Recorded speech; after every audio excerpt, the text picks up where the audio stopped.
I'll explain what's meditation.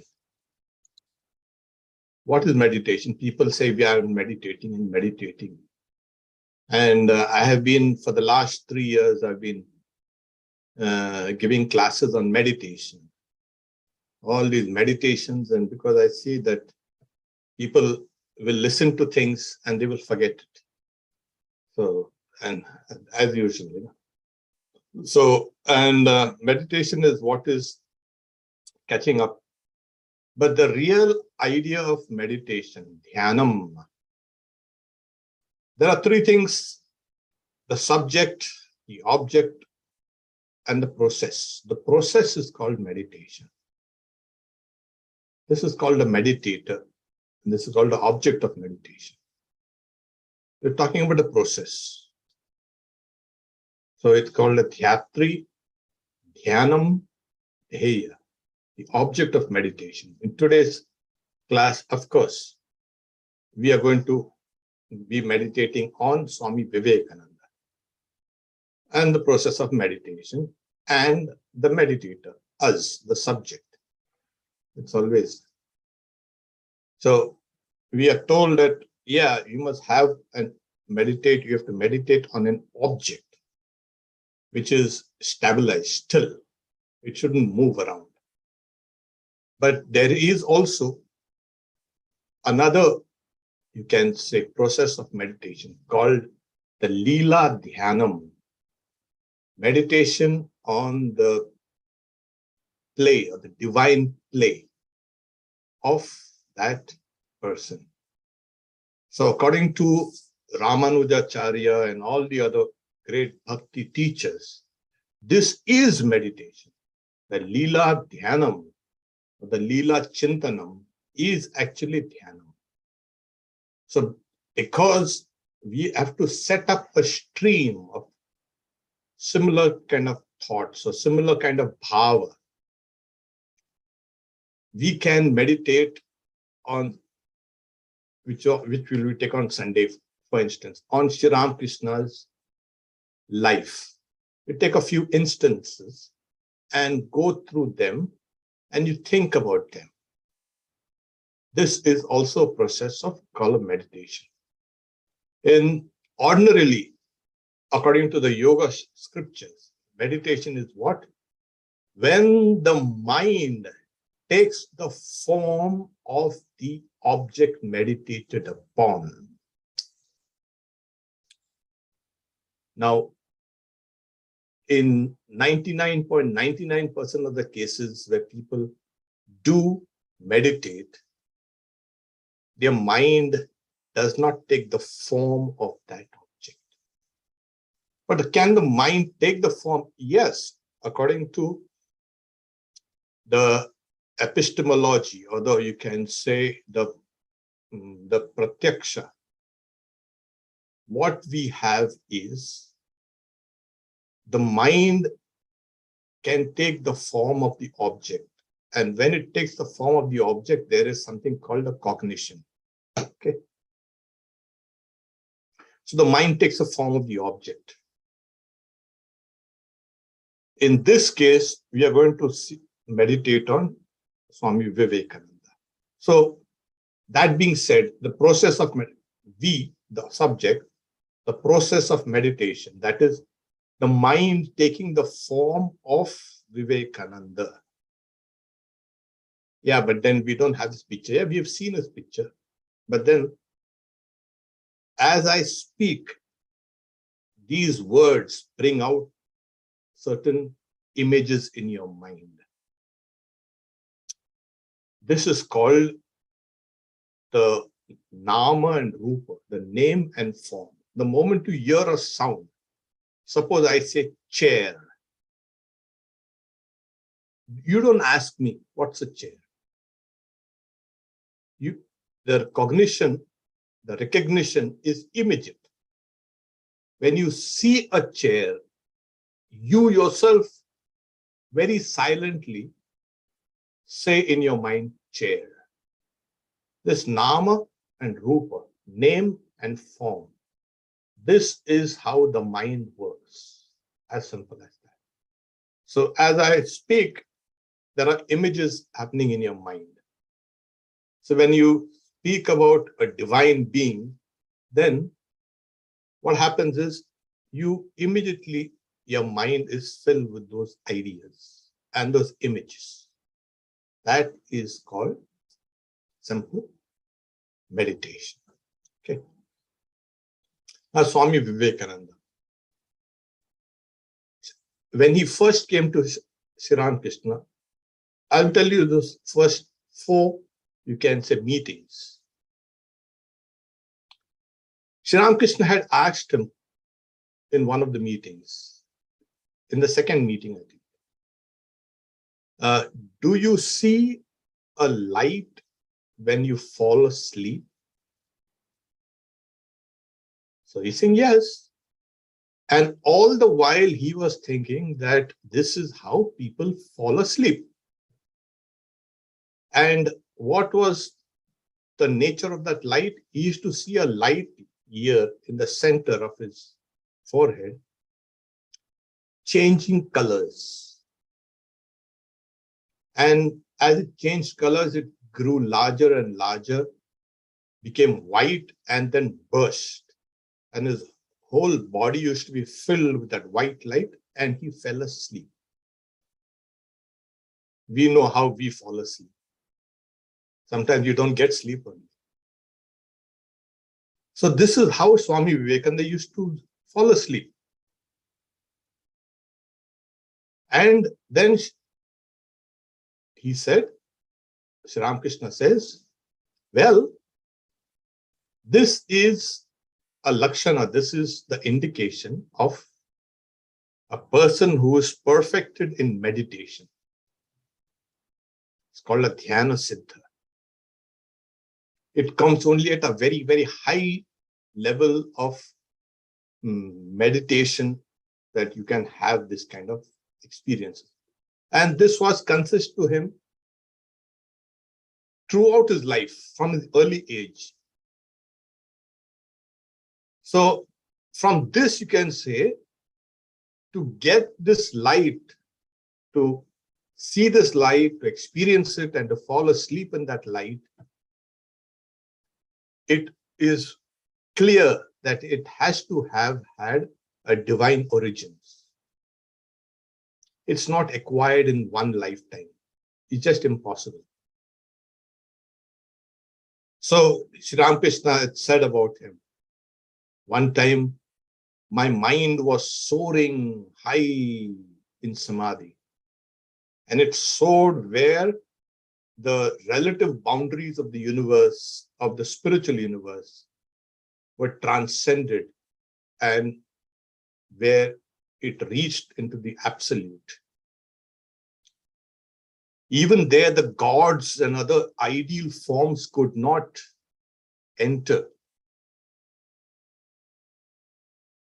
So there was a barrier, and Sri Ramakrishna's mind ascended over that barrier. And what happened next was he seen 7 sages meditating. And around them was that huge absolute light. And from that light came a condensed child. The light condensed into a small child. And the child goes and clasps the head, the neck of a sage, and says, I'm going down. Will you come with me? And the touch of that divine child half opened the eyes of the sage. And then he smiled. And the child was nothing but the treasure of his heart. And after that, the sage again closed his eyes, plunged into meditation, and Sri Ramakrishna saw a small flame emerging out from that sage and descending down to earth. Sri Ramakrishna says, when I saw him, I knew he was that sage. And then when pressed further, he said, yes, I was that divine child. Now, this is his divine origins. When we tend to look at Swami Vivekananda, we tend to look at him, everybody talked about him like a man, the person. Yeah, it is very clear in meditation, you cannot and should not meditate on anything that is material. Well, you can concentrate, you can do everything, but in proper classical meditation, never is the person or the thing that you meditate upon should be something material. It has to be spiritual. So when you meditate, you're meditating on Ramakrishna, or Holy Mother, Vivekananda, you've got to first have the feeling that you are meditating on a divine object. It's only then that meditation becomes divine and the meditator also becomes divine. Otherwise, it's just a material object. And that's why we don't have that inner transformation that's supposed to happen. We've been meditating for so long, but this meditation has not yet kind of taken up by our own souls. So this was his divine origins. Surendra Mitra, he was one of the Rasakdar, he was one of those suppliers of Sri Ramakrishna. He was in the neighborhood and he used to invite people for a kind of a satsang. And one day he had invited Sri Ramakrishna and Swami Vivekananda was there to sing. And Sri Ramakrishna saw that this young man, he put his whole soul into that singing. And he was surprised. That was the first visit, somewhere in 1892.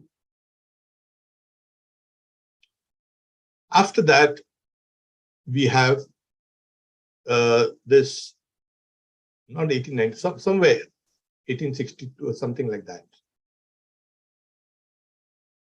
So he invited him, why don't you come to Dakshineshwar? So Swamiji, after a month, had gone to Dakshineshwar. And he was with his friends and all. Sri Ramakrishna was there. He took him to one of the side verandas, which was enclosed by a kind of a matting, bamboo matting. We have in Bengal, because of the heat and cold, we have this. So the veranda was closed. We could enter it only through the door, Sri Ramakrishna's room. So Swamiji, he sang that song, the Brahmo song, Mono Chalo Nijo Niketoni. Oh, my mind, let us go back to our own home. Why do you ramble about in this foreign land in a foreigner's dress? And Sri Ramakrishna, as usually, goes into samadhi. After the singing, he takes Swamiji and takes him down to that enclosed veranda, screened veranda that is. And he's saying, is it proper for you to come so late? I've been waiting and waiting and waiting for you. My ears are burnt by worldly talk. Then he kneels down and says, "O Lord, you are the ancient sage Nara, the incarnation of Narayana. You have been born to remove the miseries of mankind." And Swamiji, as Narendra said, he was kind of, what's this guy talking about? And then Sri Ramakrishna wanted to feed him, saying, feed him sweets, and saying, no, give it to me, I'll give it to my friends. We have come with his friends. And no, they will get it, but you eat this. And then when they returned back to the room, he was very composed. I mean, Sri Ramakrishna was very composed. And Swamiji kept on looking at him whether there was any kind of dichotomy between his thoughts and words. And he found that the man is perfect, but what he experienced there was astounding. Well, that was the second visit. The third visit was when he had gone to Dakshineshwar and he had walked all the way and then he was tired. Sri Ramakrishna made him sit on his bed, small bedstead. And as he was talking, he gets into that Bhava Samadhi and touches him with his foot. And Swamiji says, I seen that magic touch. I seen with my eyes open, I seen the doors and windows and the door sills and the floor and the room and the temple all whirling and merging into a void. In a blink of an eye. Then, when people talk about spirituality and people talk about Brahman and absolute and all, they don't realize that when your own individual existence is going to be blown apart, there is that instinctive fear. And then he says, what are you doing to me? I have my father at home. And Sri Ramakrishna laughed and said, okay, you're not yet ready for it. It will come. So he was wondering, what happened to me? Like, can you imagine you have this solid looking world outside and suddenly somebody touches you and the whole thing is worlds and enters into you can say void. This is one of the highest states of samadhi. One of the highest states. There are others. And Sri Ramakrishna then kind of doubted. He used to go to the roof of the kuti. That is you can say, the bungalow of Mathur Babu, etc. And he used to weep every evening after the arati. Where are you, my children? I'm waiting for you. Come. And you know how long he wept for them? More than 20 years. Every night was an anguish. He's saying, I felt as if my heart was being wrung. That's how I felt, that longing for my future disciples. So this was Sri Ramakrishna. He was waiting, and then his beloved Naren, what are you doing to me? I've got my father, etc. at home. Then during the fourth visit, Sri Ramakrishna said, he took him for a walk. There was just beside Dakshineshwar temple garden, there's a Jadu Malik's garden house. So they went there and they had a permission to go into the parlor. They sat down. There again, Sri Ramakrishna touched him. And this time Swamiji was ready. This guy is going to touch me and I'm going to keep my mind alert and strong. And Sri Ramakrishna touched him. And again, he became unconscious. But this time, Sri Ramakrishna asked him, who are you? For what have you come for? How long will you live? What is your mission? And Sri Ramakrishna said he dived deep into his soul and he gave those answers. And that was the doubt destroyed of Sri Ramakrishna. Now he knew who he was, what he was, why has he come here to this earth. So these were the first 4 meetings. And, Swamiji, he represented kind of the modern India or the future India, the India that was supposed to come. And the meeting with Sri Ramakrishna was nothing but the old India meeting the new India. And Swamiji has brought all this thing out in all his teachings. And it was a great kind of meeting point. This ancient India, with its prayers and fast and tears and vigils and devotion and all these things, for thousands of years, we have held on to this. That's why we are still alive. But this time there was going to be a kind of a change. It had to be renewed. And the agent of this change was Swami Vivekananda. That's why he is called a prophet of modern India. And he is the icon of India. If you want to understand Vivekananda, Rabindranath Tagore says, read Vivekananda.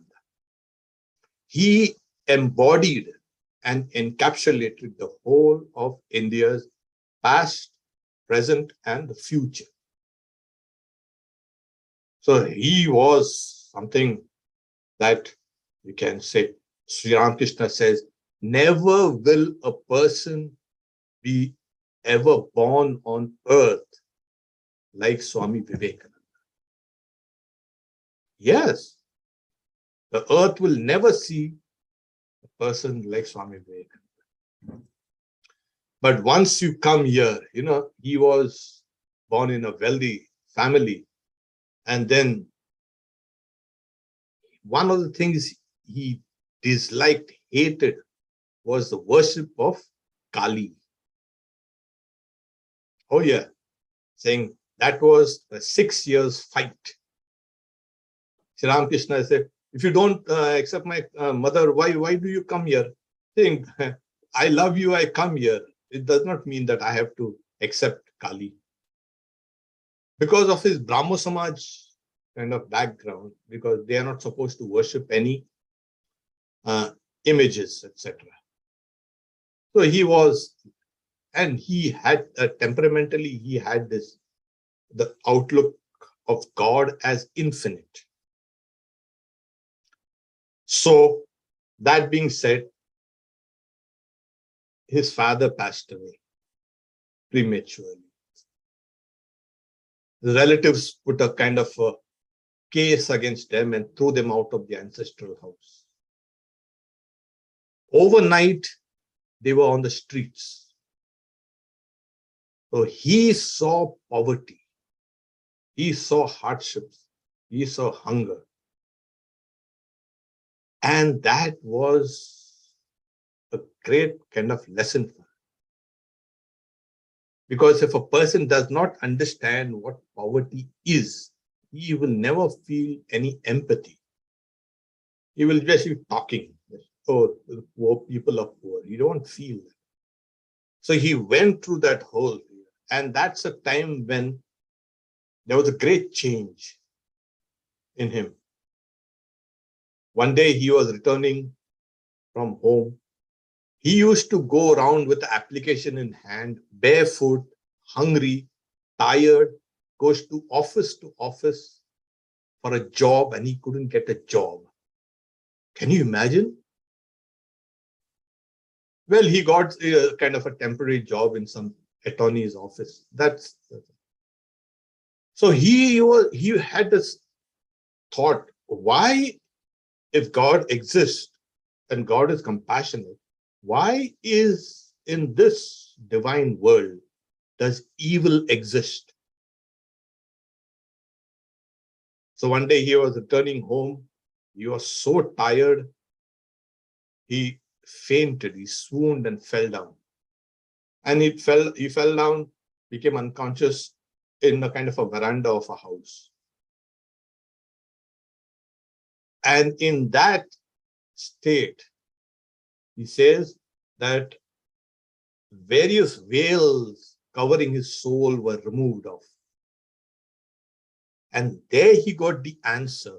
Why in the realm of divine grace and divine love and divinity does evil also exist? So he got up. His answers were now there, and he went out refreshed. All his fatigue and all his tiredness and all gone. It seems it had rained also a little. And he had decided there to leave the world, become a sannyasi like his grandfather. So Sri Ramakrishna, of course, he knew. He had come to Calcutta when Swamiji was preparing to leave. Later on, he says, if he would have left, he had two ideals before him. Either he would have become a very great ruler, or he would be starting a new religion. Yes, he would start a new religion. So Sri Ramakrishna says, as long as I'm alive, promise me that you won't leave. Wait.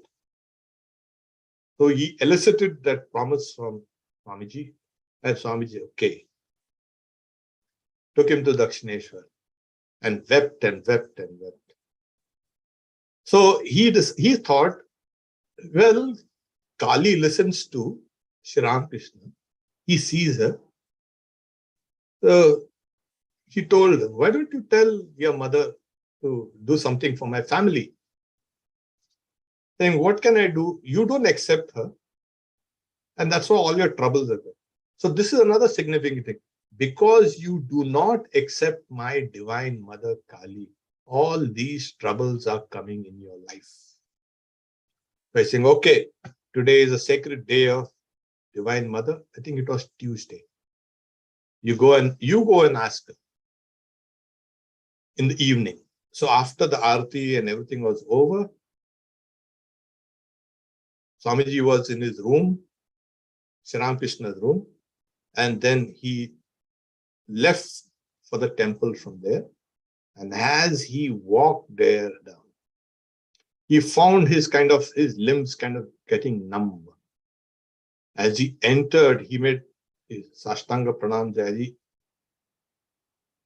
stood up, he saw the living Kali there. Today, when we go, we see just a black stone image of Kali standing on Shiva. He saw, like Sri Ramakrishna, she was alive. And she was radiating love and bliss and peace. His heart was full. He got up, he's saying, I don't want anything, Mother. Give me knowledge, give me devotion, give me renunciation, and grant that I will have an uninterrupted vision of thee. So, after some time, he returned to Sri Ramakrishna's room. Sri Ramakrishna said, did you ask the Divine Mother about your needs? Oh, I forgot. Go quickly. He goes the second time, and again he sees the Divine Mother standing. And once again, he will ask for Jnana and Bhakti and Viveka and Vairagya and all these. He returns. And then Sri Ramakrishna, did you ask? You silly boy, you should have a little control over yourself. Go and ask her quickly. So he sent him the third time. The third time also he goes in the temple, and again he sees the Divine Mother smiling, and he felt so ashamed to ask anything. He said, Mother, I don't want anything. I just want to have an uninterrupted vision of thee. Grant me devotion and knowledge and faith and all these things. So you can understand, suddenly this person has understood that this image now is real. She is. Ramakrishna used to even see if she's breathing. He used to put a finger there and she used to breathe. So this Kali, through her mere wish, creates this universe. Can you imagine? Now, we say, oh, my mother Kali and this and that. You don't know the extent of Kali. The whole universe can be compressed into an atom, which is within her. Yes, and this whole earth itself is so big for us. But compared to outer spaces, earth is so tiny. It's like a small blue dot. And our lives, we think it's so big. Nothing, it's insignificant. And this whole creation is created, projected by the thought of Kali. This kind of sudden, you can say, realization dawned upon Swamiji. What am I asking for? Can you imagine? Like Sri Ramakrishna said, when you go to the king, you don't ask for pumpkins and golds. He felt ashamed, came back. Then he said, Sri Ramakrishna said, oh, you couldn't ask again. Then he said, then Swamiji said, oh, I think it's all your play. No, you do something. You go and tell her. They're okay. Your family will not suffer from starvation. Like, from coarse food and clothes. They will get the bare necessities. So Swamiji was kind of, okay, at least this is taken care of. Now, this is also another great point. And Swamiji, he asked Ramakrishna to teach him some Kali Kirtan. And he started singing and singing the whole night. He sang that famous Tvam Hi Tara, Ma Tvam Hi Tara. So it's a very beautiful song. And he sang and sang the whole night. And he was sleeping in the morning. And the devotees started coming, and Sri Ramakrishna was very beaming. He's sleeping. Yeah, last night he sang the whole night. He finally accepted Kali, and Sri Ramakrishna was so happy. He finally accepted Kali. This is the reality in Swamiji's life. When he says also, I see that she is controlling every aspect of me. She is working her will through me. This is the reality behind Swamiji. When we meditate on Swamiji, we are meditating on a form. They take a form like us. For us, so that we be able to look, learn, understand, and meditate on that form. Because it has to be something that we can relate to. Otherwise, it's very difficult. But within that relationship is that divine, you can say, entity. So that is the Kali there. You are actually meditating on Swamiji, but you're actually meditating on Kali. And in another place, he says, towards the end, one day, when Sri Ramakrishna was stricken with cancer of the throat, Sri Ramakrishna was steadily looking at him. And then Swamiji felt a kind of an electric shock enter into him. And then he became unconscious. When he came to, he saw Sri Ramakrishna weeping, saying, I have given you everything and I've become a fakir. With this, you will do great works. It's as if Sri Ramakrishna himself has entered. And what is Sri Ramakrishna? Now, Sri Ramakrishna and Kali and Swamiji They have all kind of blended together. Sri Ramakrishna himself was, as he said, tells Nivedita later on, that Kali worked up the body of Ramakrishna. That was what. So you are now meditating on Kali as well as Ramakrishna as well as Vivekananda. As you go deeper and deeper and deeper into meditation, you will come to this realization. Because as in meditation, as the object reveals itself in the depths of meditation, what it does is it also uncovers the subject, the person who is meditating.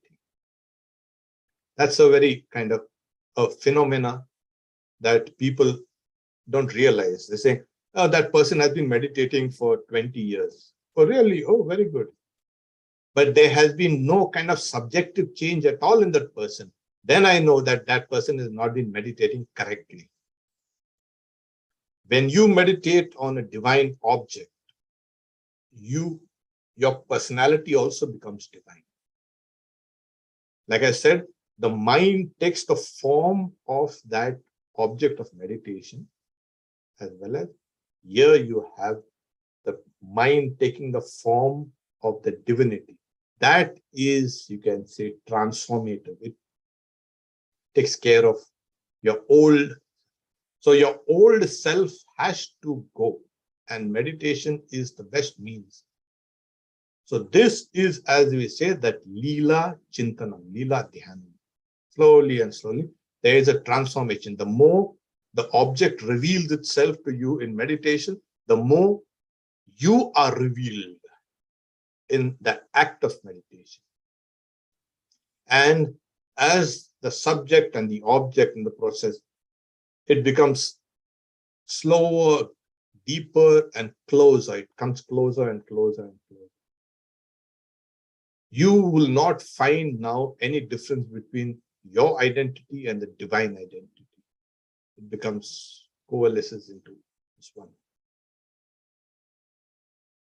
So this is the culmination of meditation.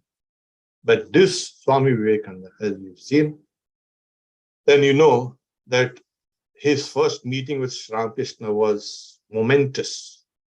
It is one of those things that has not been highlighted. How the new India is nothing but the old India of Ramakrishna, revived, yet modern. That was the first. The second was when Swami Vivekananda left India to come to the US for the World's Parliament of Religions in 1893. That was the second kind of transition from the old India, the ancient, steeped in spirituality and religion, is meeting that materialistic West. Because materialism knows that this is the body and this is all we know. That is material. And spirituality, what is spirituality? To think that you are a spirit, not a body. People say, oh, this is very spiritual feeling. Spiritual feeling is they read some poetry or listen to some music, or they're sitting quietly and, oh, it's such a spiritual feeling. It's not that. That spirituality is when you think of yourself as a spirit. That is spirituality. So this was the next kind of confluence of that ancient India with its 1,007, 8, 10,000 years of, you can say, continuous history.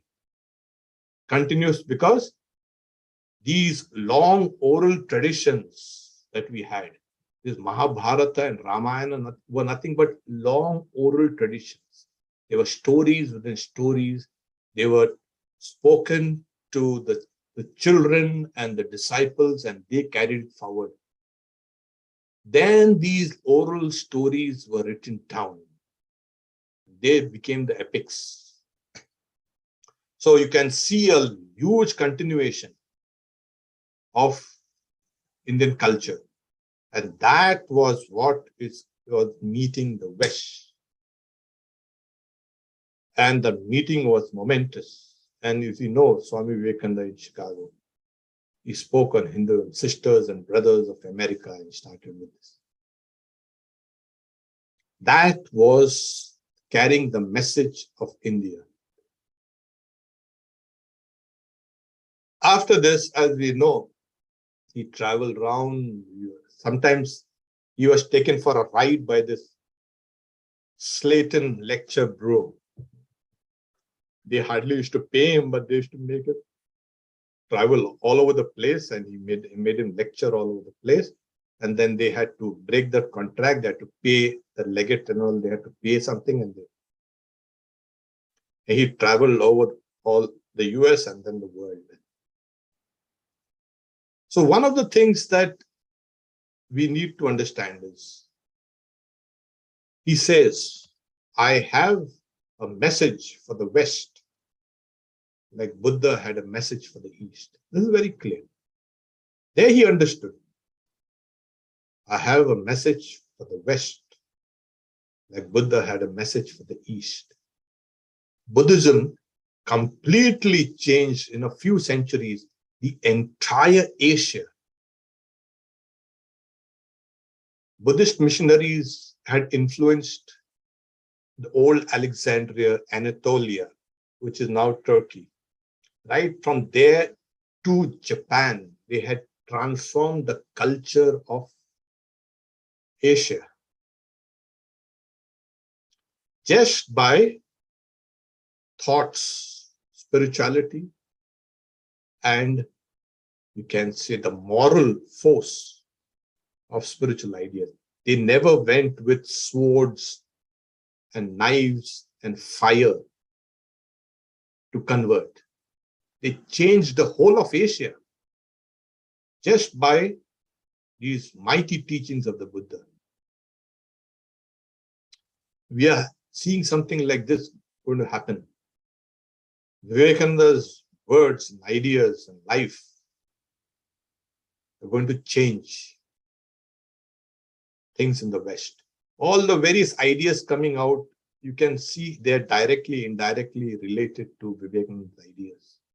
You know, Mary Louise Burke, in her momentous 6-volume work, she says, what was the need of Swamiji traveling all over the West, all over the US? 2 times. He spent most of his public life here. He sowed the seeds of spirituality, and they will germinate. And we see in some places, those seeds are germinating. So this was Swami Vivekananda. Then he goes back and builds a Sangha, and, you know, we won't go into the final later details. But this was what he did. What I wanted to bring forward is, we, especially in the US, you're all used to seeing all these video games and, you know, all these movies. The huge muscular people with the big guns, and, you know, from laser guns to all types of guns, and shooting and killing each other. All the superheroes are all kind of shooting and killing each other. No wonder you're going to have shooting and killing all over the US. People are fed up with this. But the real icon of humanity is that meditative person. Like Buddha, you can see Buddha, what is he doing? The statues, sitting down, calm, meditative, silent, as it's going deep within himself. And this is the icon of humanity. You know, humanity needs an idea, an icon that we can go towards. Swamiji is also picture, you see, all meditating. Sri Ramakrishna's picture also, you see, meditating. Swamiji, mother's also picture, also, you see, meditating. This is the idea. Not these kind of silly, stupid humans behaving like children with toy guns and shooting and this and that. You think that is the ideal of humanity? Just impossible. Because otherwise humanity will kill itself. The idea of humanity is just to have an elevated, you can say, sense of being. The future humanity is going to be deeply meditative, deeply contemplative, deeply spiritual. And this is what is going to be the future. Future humanity is going to be this. Why? Because the world has been given an icon, an idea, a symbol, a form, which is going to replace all other forms. So this is the goal of humanity. And these people come much before humanity can arrive at that, to lead people towards that. You know, towards the end also, Sri Ramakrishna tells Swamiji, when Swamiji saw that he was stricken with cancer, he couldn't speak, he couldn't eat, he was kind of rail thin. And then Swamiji was thinking, if he says now that he is God, then I'll believe. And Sri Ramakrishna opened his eyes and says, doubt even now.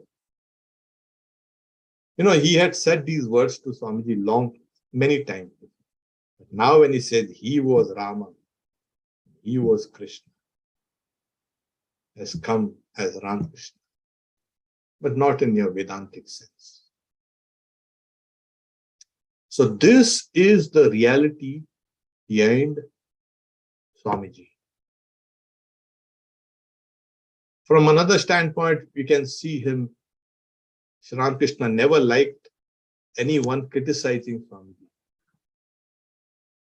He's saying the Shivaninda. He should have said, sprinkle Ganga water here.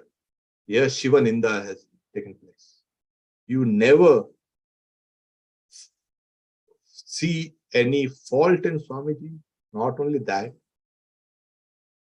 he never let anyone criticize Swamiji. You know, Keshav Chandra Sen and Vijay Krishna Goswami, they were great in those days. So Sri Ramakrishna says, if he has got one power, small powers, Swamiji has got 18 powers. When Swamiji used to object, oh, why are you saying this? Do you think I'm saying it? It's the Divine Mother making me say, and the Divine Mother speaks the truth, tells me the truth. This is what we have to meditate upon. The exterior of Swami Vivekananda is an icon of humanity. And we are approaching that future humanity through our meditation. But within that icon is that great, you can say, truth or reality, the Satchidananda Kali, the Brahman. That is. So you're meditating on that Satchidananda Brahman, who has taken the form in this age for us. This is going to be a transformative, you can say, experience. Because as I said, you must sit down with a definite spiritual attitude when you meditate. Most people, when they meditate, they are meditating on their bodies. My back is aching. My legs are going numb. My head is aching. Or they're meditating on some noise there, on the sound of the television. Or if somebody is calling my cell phone, they're meditating on this. Generally, they meditate outside things. If they're a little better, they meditate on their body, or the back is pain. And if they're a little better, they will meditate on their own subconscious mind. When you sit down to meditate, all that stuff that you had put inside all comes out. So meditation is something that you need to push away all these three things. the external sounds, the sensations from your own body and your own subconscious mind, and meditate consciously on this symbol, the divine symbol. That is the way to spirituality. You will then feel, okay, I am that Atman. Yes. You know, if any one of you have been doing puja, one of the principles of puja is Devo Bhutva Devam Yajit. That is, you have to be a god to worship a god. You cannot worship God as a human being. This is, a lot of people don't understand the puja side, the ritual side. They think, oh, it's just ringing the bells and doing the dhoop and deep and naivedya and this and that. And it's like, okay, it's like any ritual, like in Islam and Christianity and this and that. Oh, it's the same. It's a ritual. No, it's not a ritual. It's not a simple ritual. You have to be a god to worship God. It is as clear as that. Otherwise, you cannot worship. You should not worship God as a human being. And I'm a human being, God. No. You better raise yourself. That moment during puja, you got to think of yourself as divine, and then you can worship the divine. When Sri Ramakrishna used to meditate, when he used to do puja, people could not enter the temple. They felt as if Vishnu himself is coming and sitting and doing puja.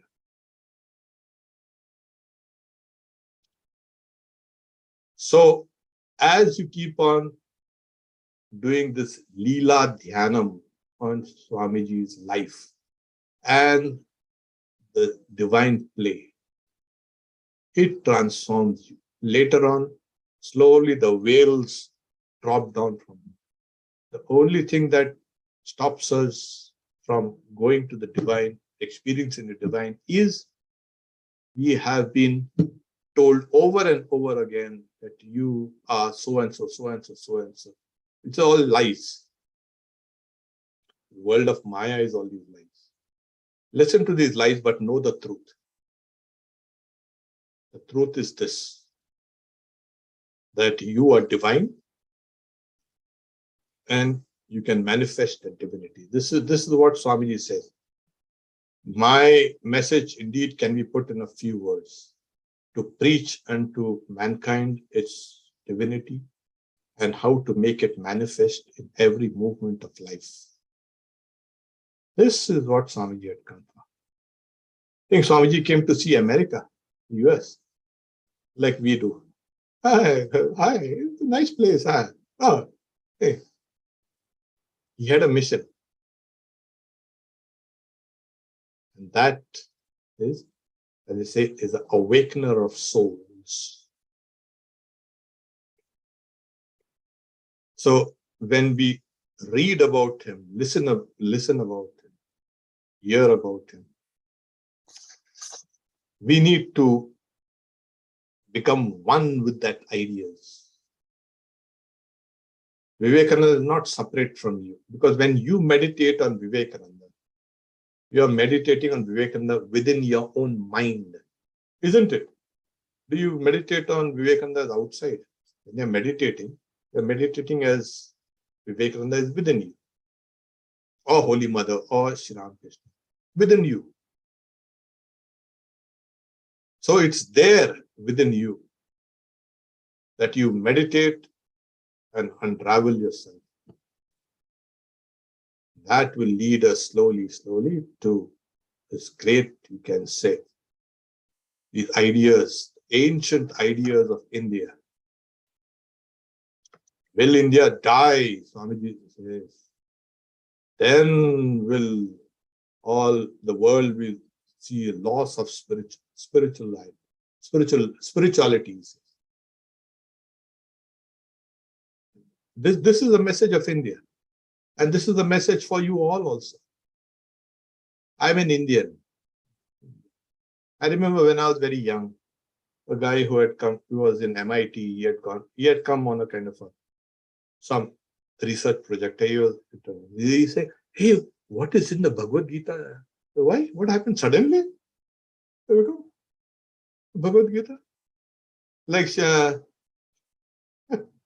Ramakrishna, like Ramakrishna says, somebody just started praising the Gita. Oh, why suddenly? Or maybe the Westerner has praised the Gita, that's why he's now praising the Gita. So he said, oh, they said, what happened to you suddenly, Bhagavad Gita? He was so embarrassing. He said. The other kinds of co-workers were asking me, hey, you're from India, tell us something about the Bhagavad Gita. And I didn't know anything. I said, you're a typical modern Indian who doesn't know anything at all. He knows only his selfishness. And he has not done, kind of blindfolded. We have not done anything else other than for ourselves. So what can you expect? So then I said, get a book and start reading. You tell me there again. They're not going to take the trouble. So we are all in a kind of a continuum.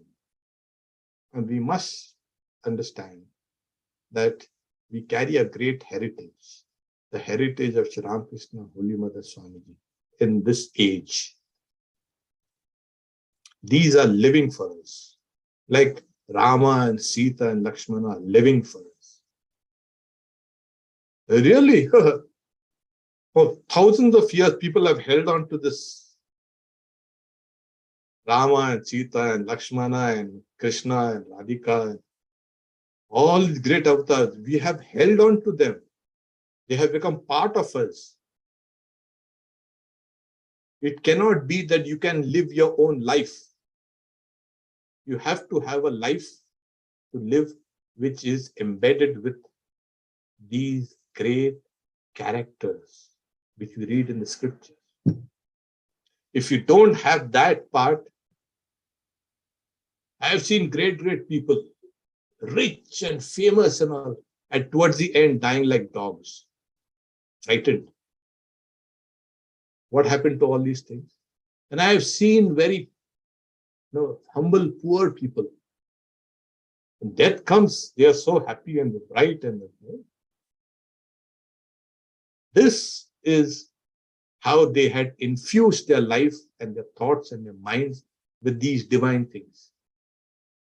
You think for 5,000 years we have been joking about? No. You think we all these kind of some modern ideas about atheism and agnosticism are true? We've got proof. We are there here. There's a God or there's no God. Who says like, stupid guy? Does God exist? What kind of a question is this? Ridiculous. Nobody says, do I exist? It's better, do I exist or no? That will be better. So these ideas of that ingrained spirituality, that spirituality is a part of a personality, part of our lives, part of our thoughts, is what will bring us to great good, not only to ourselves, but to the world also. This is the message of Swamiji. Om Shanti Shanti Shanti.